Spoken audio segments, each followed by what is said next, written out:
শাহেরুল ইসলাম রিজভী সাহেব জীবনী বক্তা, ওনার আমার মতন এবং আমার পূর্বে যিনি বক্তব্য রাখলেন তারিকুল ইসলাম, ওনার মতন অনেক ছাত্র আছেন, তিনিও উপস্থিত ইনশাআল্লাহ তাআলা হয়ে গেছেন, কিছুক্ষণের মধ্যে আসবেন। তিনার আসার পূর্বে আপনাদের সম্মুখে কিছু আলোচনা।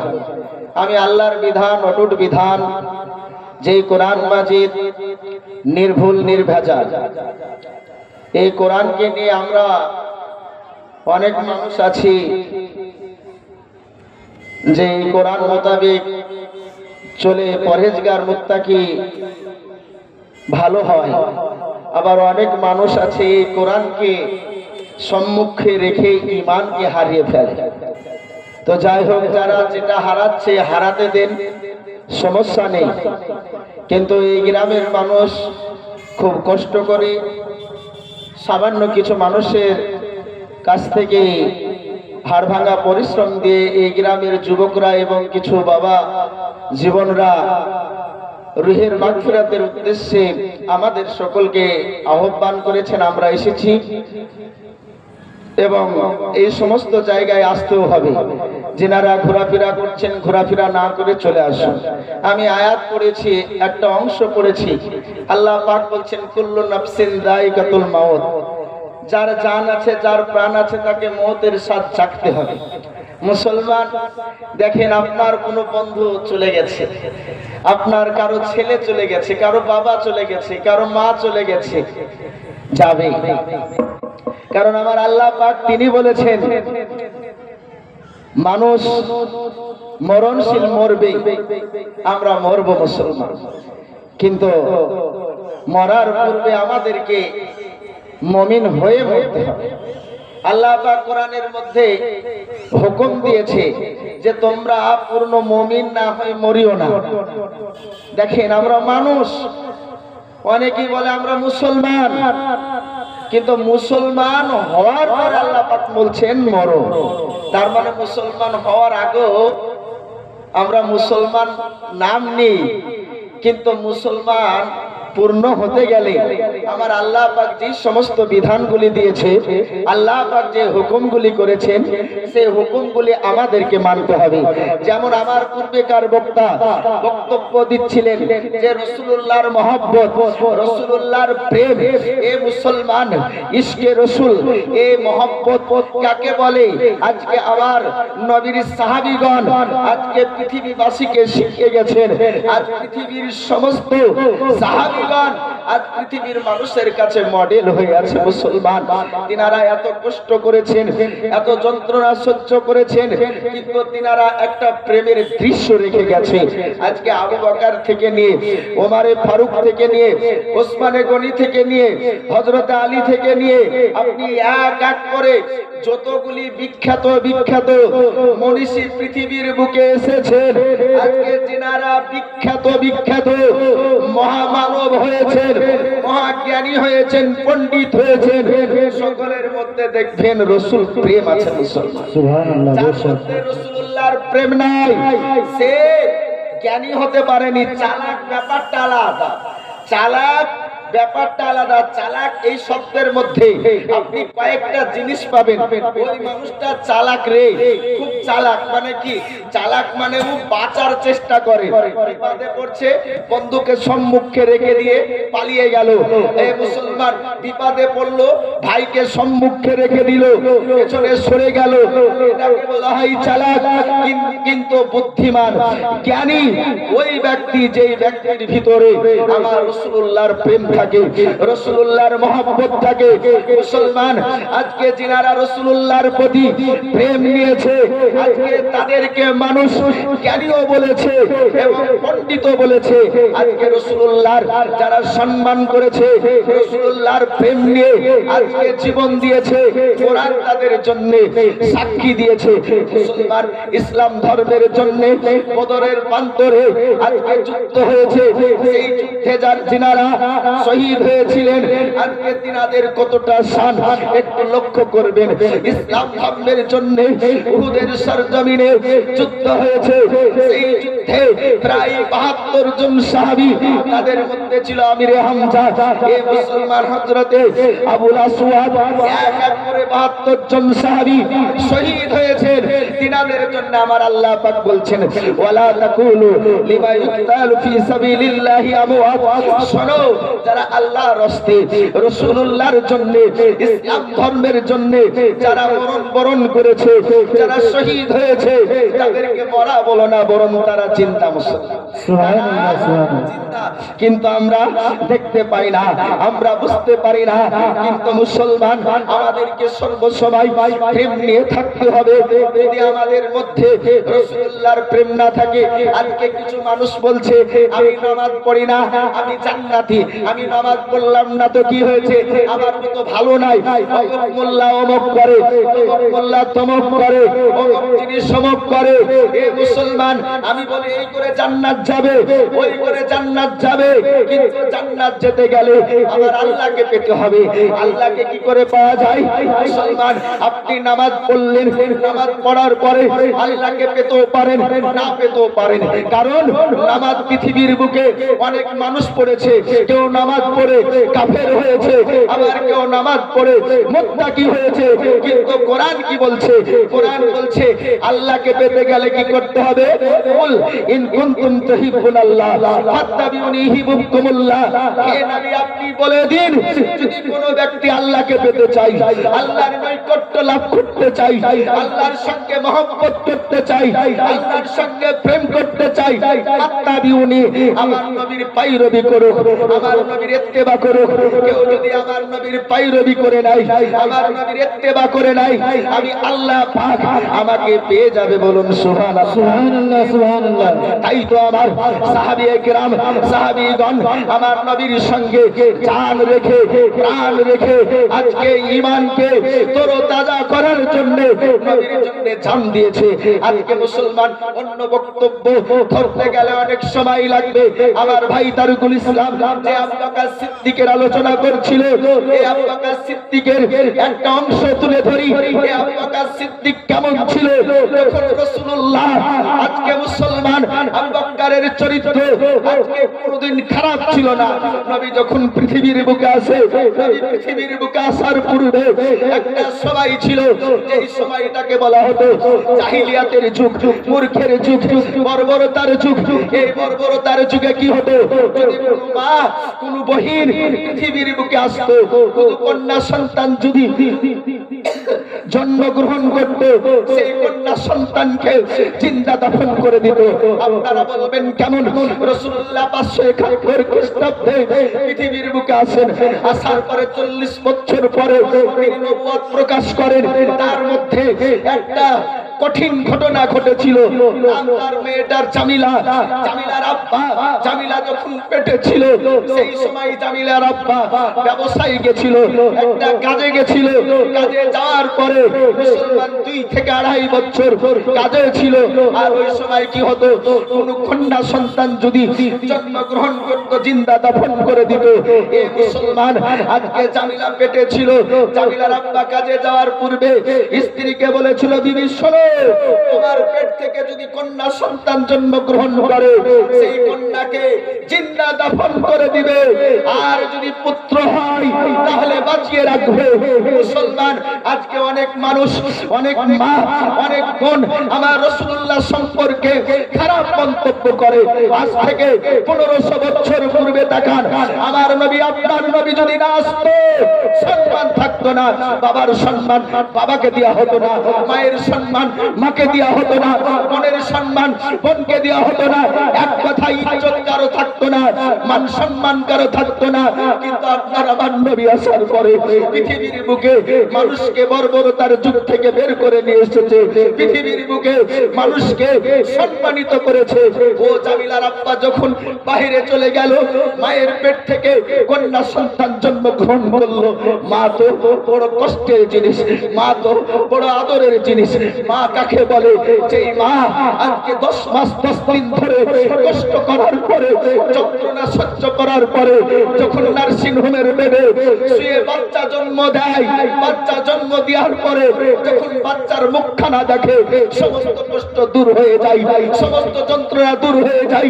এর জন্য তো আপনার রাসূল, আমার রাসূল, তিনি হাদিসের মধ্যে বলেছে, মা বাচ্চা জন্ম দিতে গিয়ে যদি একবার আল্লাহ বলে, আমি একটা, আল্লাহ পাক বলেছেন আমি একটা মাকবুল হজের সওয়াব। সুবহানাল্লাহ, নারে তাকবীর, নারে রিসালাত, মাসলাকে আলা হযরত মাওলানা মুহাম্মদ জিয়াউল মুস্তাফা সাহেব। মুসলমান, আজকে মা কাকে বলে? পৃথিবীর বুকে যদি মেয়েরা না থাকতো আপনি পৃথিবী দেখতে পারতেন না। পৃথিবীর বুকে মায়েরা যদি না আসতো আপনি কোন পেট থেকে বেরোতেন? একটু চিন্তা করেন।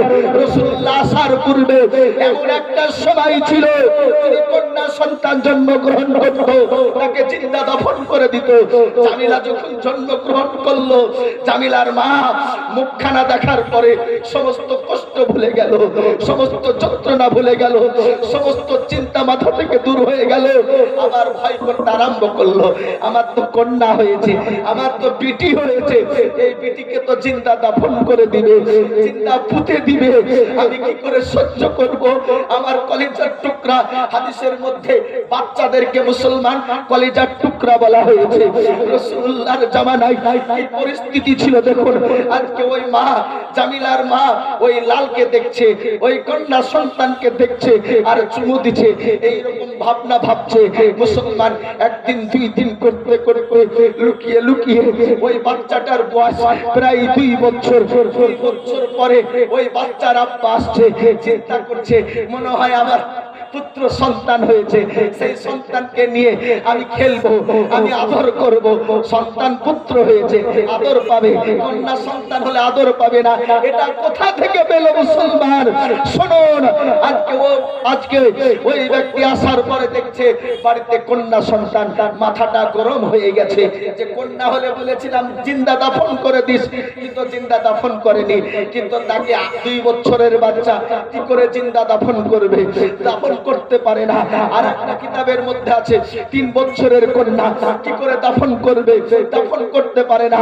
কিন্তু মুসলমান কয়েকদিন পরে তার মাকে ডাক দিয়েছে, অর্থাৎ ওই জামিলার মাকে ডাক দিয়েছে, আমার বিটিকে সাজিয়ে দাও, আজকে এক জায়গা বেড়াতে নিয়ে যাব। বেড়াতে নিয়ে যাওয়ার নাম করে মুসলমান ওই কন্যা সন্তানকে সুন্দর করে সাজিয়ে নেওয়ার পরে মরুর প্রান্তরে চলে গেছে। মরুর প্রান্তরে যাওয়ার পরে বাচ্চা ছেলে ছোট্ট ছোট্ট কথা বলে, আব্বু আব্বু বলে, অন্য কথা বলতে পারে না। আব্বু কোথায় যাবেন? বলে বেটি তোমাকে নিয়ে একটা খেলা খেলবো। বলে আব্বু কি খেলা খেলবেন? আমিও খেলবো। বলে ঠিক আছে চলো বেটি খেলবে। মরুর প্রান্তরে যাওয়ার পরে মুসলমান একটা কোদালের মতন একটা জিনিস নিয়ে বালিকে খনন করতে লেগেছে। একটু একটু করে খনন করার পরে মুসলমান যখন আজকে কিছুটা প্রায় 1 থেকে 1.5 ফুট খনন করা হয়ে গেছে, ওই সময় ওই কন্যা সন্তানটা, মুসলমান মায়েরা নরম হৃদয়ের মা, মায়েরা আজকে মায়েদের অন্তরটা খুব নরম হয়। রাসূলুল্লাহ বলেছেন মায়েদের সঙ্গে ভালো ব্যবহার দেখাও। ও কন্যা সন্তানের জন্য আজকে ছিদ্র করছে, আজকে খাদ খনন করছে। ওই বাচ্চাটা আব্বাকে ডাক দিয়ে বলছে, আব্বা ও আব্বা আপনি এত খনন করছেন, আপনার মাথা দিয়ে তো ঘাম ঝরছে, আপনার কপাল দিয়ে তো ঘাম ঝরছে, দেন না আপনার ঘামটা মুছিয়ে দিই। হে মুসলমান, ভাবতো মায়াটা ফুটে উঠেছে, প্রেমটা হৃদয় থেকে ফুটে উঠেছে, বসে গেছে। ছোট্ট বাচ্চা কপালটা মুছে দিয়েছে।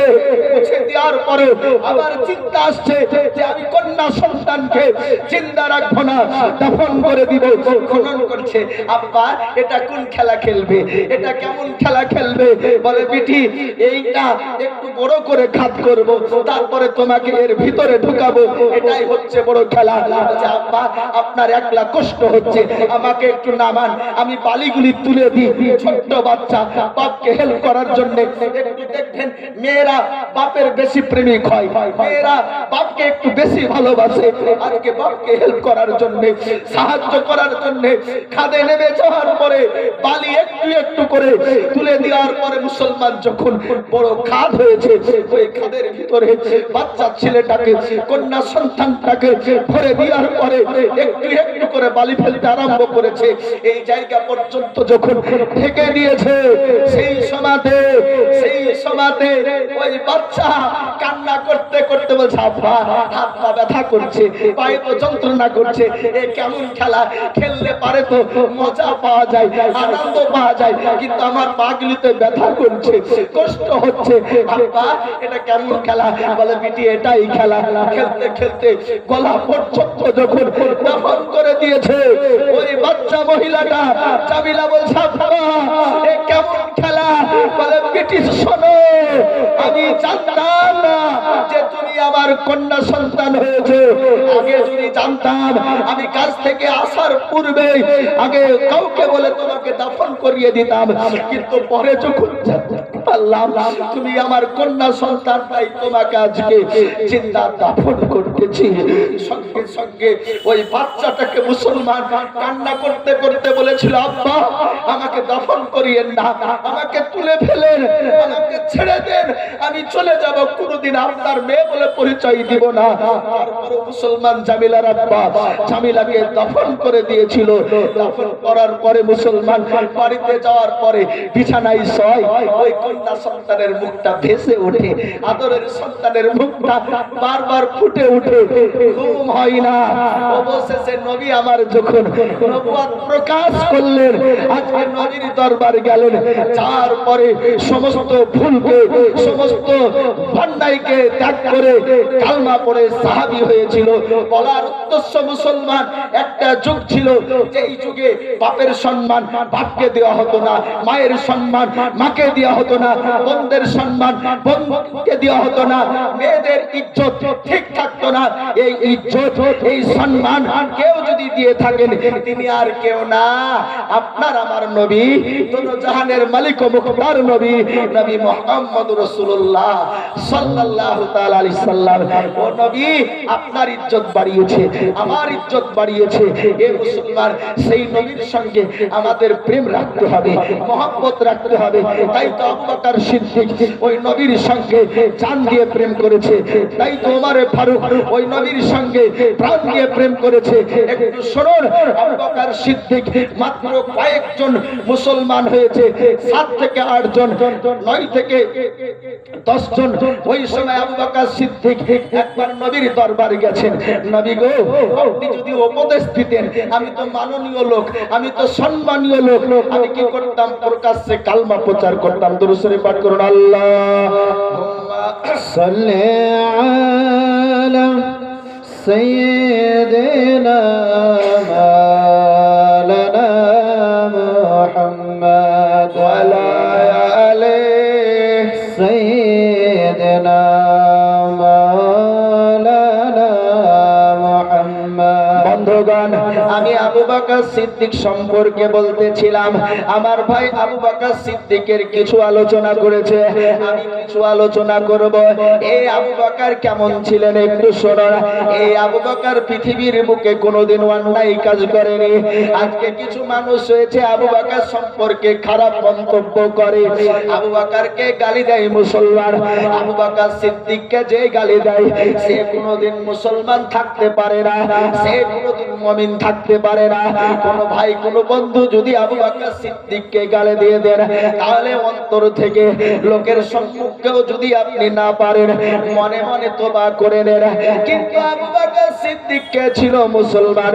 একটু চিন্তা করেন, যে আবু বকর সিদ্দিক সম্পর্কে তাওরীতের মধ্যে লেখা ছিল, যে আবু বকর সিদ্দিক সম্পর্কে জবরে লেখা ছিল, যে আবু বকর সিদ্দিক সম্পর্কে ইনজিলে লেখা ছিল।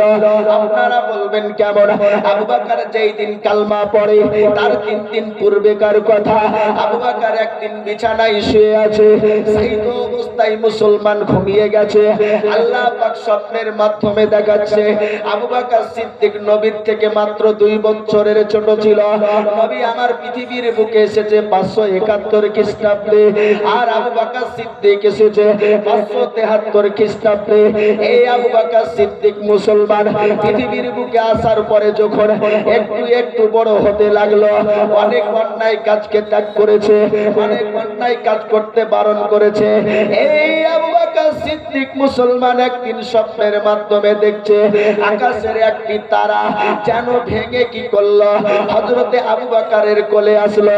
আবু বকর চিন্তায় চিন্তিত, এই স্বপ্নের তাবির আমি কার কাছে নেব? মক্কার মুসলমান যতগুলি রাহিব ছিল তারা স্বপ্নের তাবির বলতে পারলো, সবারই কাছে গেল, কেউ বলতে পারলো না স্বপ্নের তাবির। আবু বকর সিদ্দিক একজন বৃদ্ধ রাহিবকে জিজ্ঞাসা করলো, বৃদ্ধ রাহিব, আপনি ছাড়া আমাকে কেউ উদ্ধার করতে পারবে না। গত 3-4 দিন ধরে মনের ভিতরে শান্তি নাই, অন্তরে কোনো সুকুন নাই। আমি একটা স্বপ্ন দেখেছি, সেই স্বপ্নের তাবিরটা আমি কারো কাছে পাচ্ছি না। তখন ওই ব্যক্তি বলল, বৃদ্ধ ব্যক্তি বলল, শোনো শোনো, তুমি চলে যাও ইয়ামান প্রদেশে। ইয়ামান প্রদেশে একটা রাহিব আছে, তার বয়স 290 বছর। এই মুসলমান আবু বকর কি করলো? আজকে সঙ্গে সঙ্গে ওই রাহিবের কাছে দৌড় দিয়ে চলে গেল। রাহিবের কাছে যাওয়ার পরে মুসলমান রাহিব কি করলো? আজকে আবু বকর সিদ্দিক একজনের কাছে জানতে গেছে। আপনারা চিন্তা করেন, আপনি মৌলভী সাহেবের কাছে গেলেন সূরা ফাতিহা শিখবেন বলে, আপনাকে দেখার পরে মৌলভী সাহেব যদি দাঁড়িয়ে যায় তাহলে আপনার মাথাটা অবশ্যই খারাপ হবে। কারণ আপনি চিন্তা করবেন, আমি তো মৌলভী সাহেবের কাছে একটা বিষয় জানতে গেলাম, কিন্তু মৌলভী সাহেবকে আমি সম্মান দিব, আমি ইজ্জত দিব, নাজরানা দিব, কিন্তু মৌলভী সাহেব আমাকে দেখে কেন খাড়া হয়ে যাচ্ছে?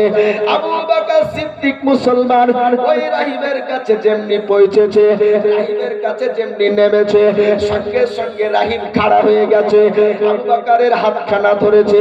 আজকে রাহিবের যে গদিটা ছিল, ওই গদির এক কন্যারে আবু বকরকে বসিয়ে দিয়েছে। আবু বকর কিন্তু চুপচাপ, কিন্তু কোনো কথা বলে না, কোনো বাক্য ব্যবহার করে না। আবু বকর সিদ্দিক চুপচাপ রাহিবের চেহারা দর্শন করেছে। রাহিব এবার একটা একটা করে গুণগান বর্ণনা করেছে। এই বাচ্চা শোনো, তোমার নাম কি? আবু বকর।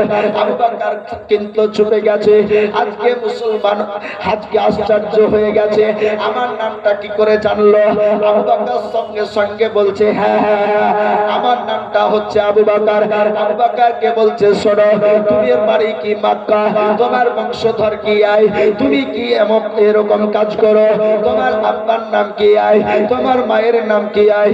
এইভাবে যখন বর্ণনা করতে লেগেছে, আবু বকর সিদ্দিক সমস্ত কথা শোনার পরে বলছে, হুজুর গো, আপনি যে কথাগুলি বললেন সকল কথাগুলি হচ্ছে সত্য। আল্লাহুম্মা সাল্লি আলা সাইয়্যিদিনা মাওলানা মুহাম্মদ ওয়া আলা আলি সাইয়্যিদিনা মাওলানা সাল্লাল্লাহু তাআলা আলাইহি সাল্লাম। আবু বকরকে রাহিবের কাছে আবু বকর জানতে গেছে। আবু বকর কিছু জিজ্ঞাসা করবে, তার পূর্বেই রাহিব 290 বছরের বৃদ্ধ, তার ভিতরে আল্লাহ যতগুলি কিতাব পাঠিয়েছে, সেই সময় কোরআন আসেনি, কোরআন বাদ দিয়ে আরো 103টি কিতাব আমার আল্লাহ পাক পৃথিবীর বুকে পাঠিয়েছেন। এই 103টি কিতাবের সমস্ত জ্ঞান কিন্তু ওই রাহিব জানতো। আর প্রতিটা কিতাবই মুসলমান আপনার আমার নবী সম্পর্কে লিপিবদ্ধ, বলুন সুবহানাল্লাহ। তো এই কিতাবের জ্ঞান রাহিব জানে যে একজন নবী হবে, নাম তার মুহাম্মদ, বাপের নাম আব্দুল্লাহ, মায়ের নাম আমিনা, দাদার নাম হবে আব্দুল মুত্তালিব, তার একজন সঙ্গী হবে, তার নাম হচ্ছে আবু বকর, বলুন সুবহানাল্লাহ। কে? আবু বকর। সঙ্গে সঙ্গে আবু বকরকে রাহিব বলছে আবু বকর তোমার মধ্যে সব গুণ আছে যে তুমি নবীর সাথী হবে, আর একটা জামার তলে পেটে নাভির নিচে একদম নাভির পার্শ্বে ওই রাসূলুল্লাহর যে সঙ্গী হবে তার একটা তিল থাকবে, তুমি তোমার জামাটা তুলো দিনি। তো আবু বকর একটু লজ্জা করতেন। এমনি নাভি থেকে হাঁটু পর্যন্ত ঢাকা হচ্ছে বেটা ছেলের জন্য ফরজ। অনেকজন ব্যক্তিকে দেখি কাজ করতে যাবে তো লঙ্গি টুঙ্গি গুটকিয়া নেংটি ঠুকে লেয়, হাঁটু বের করে চলে যায়। যদি বলা যায় ওগো হাঁটু উদাম করছো কেন, হাঁটু উদাম করে যায় না, মৌলভী সাহেব আমার মতো কাজ করেন গা, মানে ওই কাজ করে আর কেউ কাজ করে না, কাজ করে না যাই মন তাই করে, কিন্তু হাঁটু উদাম করা ঠিক না, যাইজ না। নাভি পর্যন্ত হাঁটু, নাভি থেকে হাঁটু পর্যন্ত ঢাকা হচ্ছে আপনার ফরজ ছেলেদের জন্য। তা আবু বকর সিদ্দিক লজ্জা বোধ করছে। রাহিব বলছে লজ্জা করতে হবে না, তুমি এক কাজ করো তোমার জামাটা খুলো, আমি যদি দেখে নিই ওই তিলটা আছে তাহলে আমি যেটা পরেছি ওটাই সত্য। সঙ্গে সঙ্গে আবু বকর সিদ্দিক কি করলেন, জামাটা তুললেন, তোলার পরে দেখলো ওই নাভির নিচে একটা তিল আছে, বলুন সুবহানাল্লাহ। আবু বকর সিদ্দিক সঙ্গে সঙ্গে ওই রাহিবের সঙ্গে কথাবার্তা কমপ্লিট করে আর দেরি না করে মক্কার বুকে চলে আসলো, খুঁজতে আরম্ভ করলো কে ওই মুহাম্মদ হবে, কে ওই নবী হবে। মনে মনে খুঁজে আবু জেহেলের চরিত্র দেখে, বলে আবু জেহেল তো কোনোদিন নবী হতে পারে না। উতবার চরিত্র খুঁজে, উতবা তো নবী হতে পারে না। উমায়ার চরিত্র খুঁজে, উমায়া তো নবী হতে পারে না। আবু বকর সিদ্দিক বিছানায় আরাম করতেছে মুসলমান। একদিন দুই দিন যায়, কয়েকদিন পরে আবু বকরকে ডাক দিল কেউ, ওগো আবু বকর শোনো শোনো শোনো, এই মক্কার বুকে আব্দুল মুত্তালিব বলে একটা লোক ছিল, ওর যে 11টা সন্তান ছিল কিংবা 10টা সন্তান ছিল, তার মধ্যে যেটা ছোট সন্তান তার নাম হচ্ছে আব্দুল্লাহ।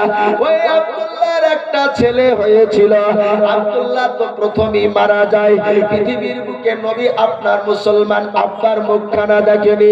নবী যখন মায়ের পেটে, মায়ের গর্ভে যখন মুসলমান নবী ছিলেন, ওই সময় আব্দুল্লাহ ব্যবসায় গেছিল। ব্যবসায় যাওয়ার পরে বুকে এবং পেটে রোগ হয়ে আজকে মুসলমান আব্দুল্লাহ মারা যায়। মা আমিনা পৃথিবীর বুকে মুসলমান নওজোয়ান অবস্থায়, তরুণ অবস্থায়, মুসলমান যুবতী অবস্থায় বিধবা হয়ে যায়। আল্লাহু আকবার, আল্লাহু আকবার। আপনার আমার নবী মুসলমান আজকে কি করলো, জন্মগ্রহণ করলো। জন্মগ্রহণ করার পরে মা জননীর কাছে মাত্র 2-3 দিন ছিল, তারপরেই দুধমা হালিমা সাদিয়ার কাছে ছিল। হালিমা সাদিয়ার কাছ থেকে যখন আজকে মক্কার বুকে আমিনার কাছে আসলো, আমিনাকে নিয়ে মুসলমান 6 বছর বয়সে আজকে নিজের আব্বার কবর জিয়ারত করতে গেছিল। কবর জিয়ারত করতে যাওয়ার পরে আপনার আমার নবীও কান্না করে, আমিনাও কান্না করে। কারণ হচ্ছে আজকে নিজের ছোট্ট সন্তান 6 বছরের বাচ্চা আব্বার কবরের পাশে আসার পরে কান্না করে। মুসলমান কারো বাপ যদি মারা যায়, তার ছোট্ট ছোট্ট যদি বাচ্চা থাকে, কেমন কান্না করে, কেমন মনটা খারাপ করে। আজ থেকে কিছুদিন পূর্বে উধার সরজমিনে মুসলমান আমাদের একটা মৌলবী বন্ধু অ্যাক্সিডেন্ট হয়ে মারা যায়। মারা যাওয়ার পরে মুসলমান লাশটাকে যখন রেখেছে, তার একটা মাত্র 4 থেকে 5 বছরের বাচ্চা আসার পরে মুখখানাতে হাত বোলাচ্ছে, মুখে বিস্কুট ধরিয়ে দিচ্ছে। বাচ্চাটা তো জানে না আমার আব্বা আছে কিনা। ওই রকমই মুসলমান আমার নবী আপনার নবী কিন্তু সমস্ত জ্ঞানের মালিক। আমার নবী আপনার নবী সমস্ত জ্ঞান রাখতেন। তিনি হচ্ছেন হাজির ও নাজির, তিনি হচ্ছেন গায়েবের সংবাদদাতা। ও নবী মা জননীর সঙ্গে আজকে নিজের আব্বার কবরের কাছে যাওয়ার পরে যখন কান্না করতে আরম্ভ করেছেন, এ মুসলমান নবীর আম্মা জান হযরতে আমিনা রাদিয়াল্লাহু তাআলা আনহু নিজের 6 বছরের বাচ্চার কান্না দেখে থামতে না পেরে চোখের পানি ছড়িয়ে দিয়েছে। আমার আল্লাহ পাক ইসরাইলকে ডাক দিল, গো ইসরাইল শোনো শোনো শোনো, আজকে আমার নবী একটা কষ্টের মধ্যে আছে। করেছে, নিজের আব্বার কবরের কাছে গেছে, আব্বার কথা মনে করে কান্না করেছে। যাও যাও যাও যাও, একটা কষ্টের মধ্যে আমি আর একটা কষ্ট দিব। সেই কষ্টটা হলো কি, আজকে আমিনার জানটাকেও কবুজ করে নাও। আল্লাহ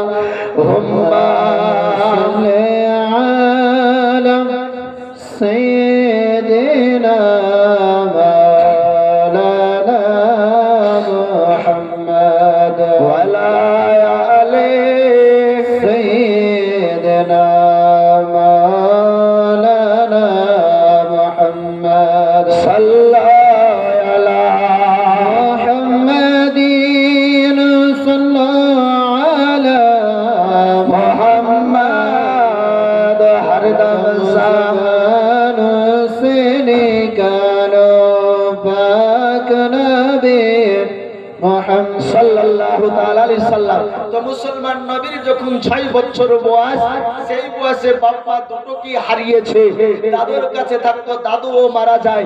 আবু তালিবের কাছে মানুষ যখন নবী তিনার নবুয়তকে প্রকাশ করলো, মক্কার সকল মানুষ বলল, একটা এতিম দরিদ্র গরীব তাকে আল্লাহ নবী করবে, এটা কি করে হয়? অসম্ভব, ইম্পসিবল, এটা সম্ভব হতে পারে না, এটা অসম্ভব। সকল মক্কার মানুষ এক কথাই বলল, ওকে নবী বলে মানা যাবে না। কিন্তু আবু বকরের কাছে যখন খবরটা গেল, আবু বকর সব জিনিস জানতো, তিনি রাহিবের কাছে শুনেছিল। আবু বকর সিদ্দিক দেরি না করে দৌড় দিয়ে নবীর বাড়িতে যাওয়ার পরে নবীর হাতে হাত দিয়ে সর্বপ্রথম বয়স্কদের মধ্যে যিনি কান্না পড়েন তিনি আর কেউ না, আবু বকর সিদ্দিক। বলুন সুবহানাল্লাহ। বৃদ্ধ মহিলাদের মধ্যে হযরতে খাদিজাতুল কুবরা সর্বপ্রথম কালমা পড়ে, আর ছেলেদের মধ্যে সর্বপ্রথম আলী।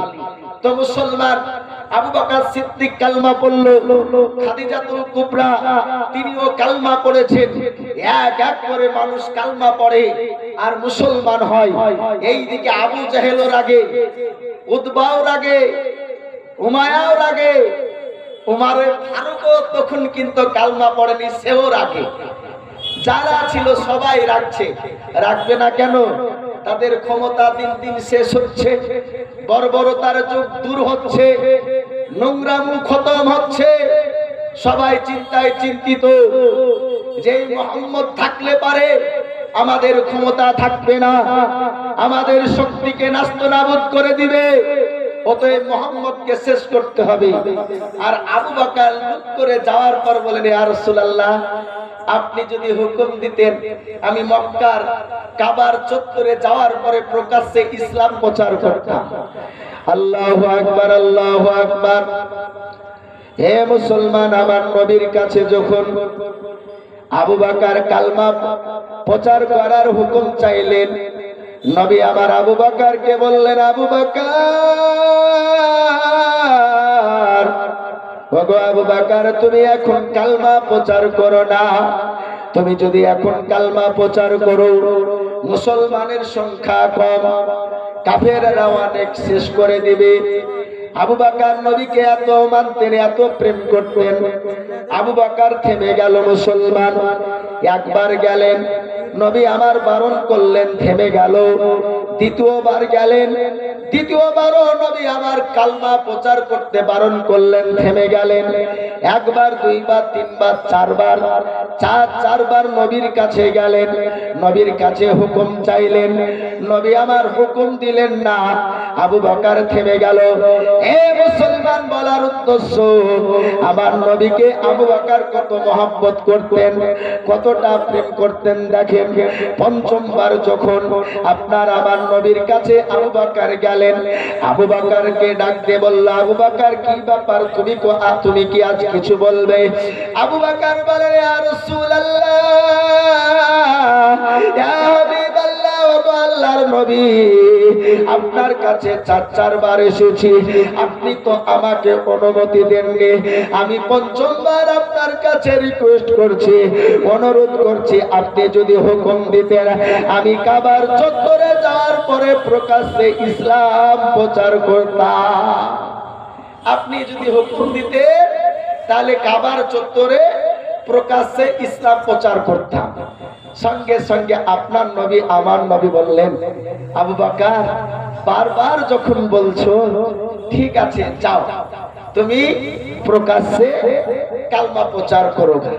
মুসলমান, আপনার ছেলে কিংবা কারো ছেলে একজনের সঙ্গে সাথ দিয়ে হাজারটা মানুষ যদি তার বিরুদ্ধে থাকে, তার বিরুদ্ধে কাজ করতে যাবে না। কিন্তু আবু বকরের নবীর প্রতি কতটা প্রেম! গোটা মক্কা মদিনার মানুষ নবীর বিরুদ্ধে, নবী যেটা করবে সেটা মানবে না, আর সেই নবীর কথা প্রচার করতে গিয়ে যাচ্ছে আবু বকর সিদ্দিক। নবী যেমনি বলা, যেমনি হুকুম দিয়েছে, আবু বকর সিদ্দিক দৌড় দিয়ে কাবার চত্বরে যাওয়ার পরে ডাক দিচ্ছে কাকে? সকল জনগণকে, জনগণ শোনো, এখানে এসো, যত মানুষ আছে কাবার পাশে এসো। আবু বকর যখন একবার, দুইবার, তিনবার, চারবার করে ডাক দিয়েছে, মুসলমান মানুষ এক এক এক এক করে কোথায়? কাবার চত্বরে আসতে আরম্ভ করেছে। কে কে এসেছে গো? আবু জাহেল এসেছে, উতবা এসেছে, উমাইয়া এসেছে, আবু লাহাব এসেছে, যারা নবীর দুশমন। কারা এসেছে? যারা নবীর দুশমন। এ মুসলমান, আজকে মক্কার সরজমিনে সর্বপ্রথম কালমা প্রচার করবে কে? আবু বকর সিদ্দিক। প্রকাশ্যে মানুষকে ডাকলো, ডাকার পরে বলছে শোনো, আজ মুসলমান প্রায় 200 থেকে 300 মানুষ হয়েছে। 200 থেকে 300 মানুষের সম্মুখে আবু বকর এইভাবে হাত তুলেছে। হাত তোলার পর বলছে শোনো, তোমরা আজ থেকে যে ধর্ম পালন করতে, বাপ দাদার যে কাজ করতে, যেই মূর্তিগুলিকে মানতে, যার ইবাদত করতে, সেগুলি ভুল।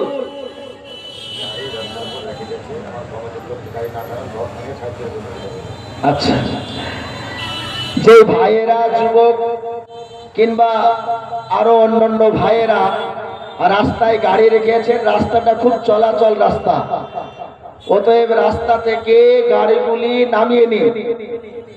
কমিটির চূড়ান্ত সিদ্ধান্ত যে আপনারা গাড়িগুলি গ্যারেজ আছে সেই গ্যারেজে রাখেন। যদি না টানেন তাহলে কমিটি বাধ্যতামূলক আপনাদের গাড়ি সরিয়ে রাখবে। যাই হোক মুসলমান, আবু বকর কাবার চত্বরে সকলকে ডাকার পরে সাবধান করছে। আচ্ছা, আমি যদি এই স্টেজ থেকে বলি যে আপনারা যেগুলি করছেন, এই জালসা জুলুস, সেগুলি ভুল, তাহলে একটাও মার্কি নিচে পড়বে গো, সব ইট পাটকেল আমার পিঠে পড়বে না? মারবেন কিনা? মৌলবি, নতুন নতুন মৌলবি আর নতুন নতুন ফতোয়া, তারা তোর আগে চোহরে মিয়া 40 করছে, আমাকে মারবে, মারার পরে আবার চোহরমিয়াও করবেন, 40ও করবেন। তো মুসলমান, আবু বকর সিদ্দিক রাদিয়াল্লাহু তাআলা আনহু, তিনি যখন প্রায় 200 থেকে 300 মানুষ সকলকে বলছে শোনো, তোমরা যে বাপ দাদার ধর্ম পালন করছো এটা ভুল। যেমনি ভুল বলেছে, সঙ্গে সঙ্গে মানুষের কিন্তু উসকুস শুরু হয়ে গেছে। কি ব্যাপার, আবু বকর কি ভুল বকছে? আবু বকরের কি মাথা খারাপ হলো? আবু জেহেল ডাকতে বলছে, আবু বকর তুমি তো এইরকম কথা কোনোদিন বলনি। তুমি একজন জ্ঞানী মানুষ, তুমি একজন মোড়ল মানুষ, তুমি একটা মাননীয় সম্মানীয় লোক, আর তুমি এইরকম ভুল কথা কেন বলছো? সঙ্গে সঙ্গে আবু বকর বলছে শোনেন, আমি জানতাম না, আমি একজন মানবের ছোঁয়া পেয়েছি, আমি একজন মানবের দেখা পেয়েছি, আমি একজন মানবের চরিত্র দেখেছি, ওর চরিত্রতে আমি মুগ্ধ।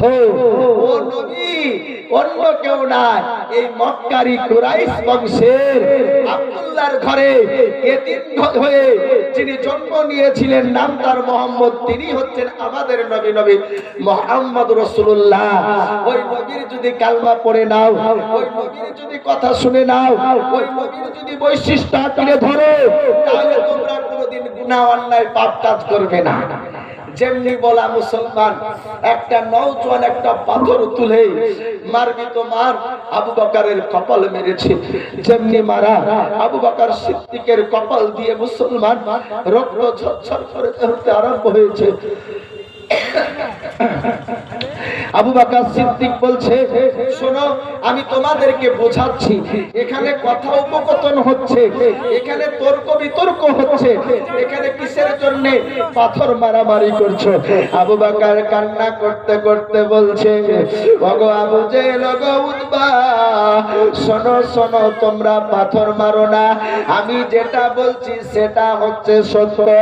আমি ওই মুহাম্মদের কাছে গেছি, ওই মুহাম্মদ এতিম হতে পারে, ওই মুহাম্মদের আব্বা না থাকতে পারে, ওই মুহাম্মদের মা না থাকতে পারে, কিন্তু ওই মুহাম্মদের এক আল্লাহ আছে, ওই আল্লাহ পাক ওই নবীর গুণগানকে বাড়িয়েছে।